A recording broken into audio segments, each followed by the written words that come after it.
Christians have always believed that God speaks, and he speaks actual words, and that they're written down in Scripture. So this is the belief of the Catholics, the Orthodox, Greek Orthodox, Russian Orthodox. It's the belief of the Protestants.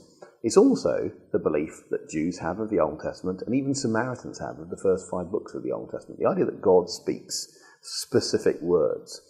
And nowadays people often call that inspiration, but there's a problem with that word, that we can also talk about Mozart being inspired and so on. And so people think nowadays sometimes that God hasn't given words, he's just given ideas and pictures and notions.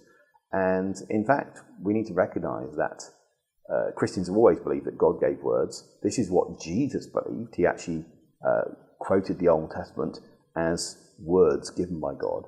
And so what we need to believe is that God's done that. Now, that doesn't mean that God has dictated all of those words to people. You'll read many books in the Bible that have been written as a result of humans reflecting and thinking. The book of Luke's a good example, where he says, I've done my research, I've written this up.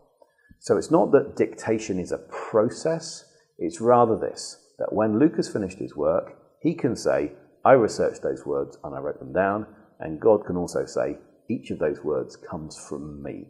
So dictation is not the process, but it is the equivalent of the result.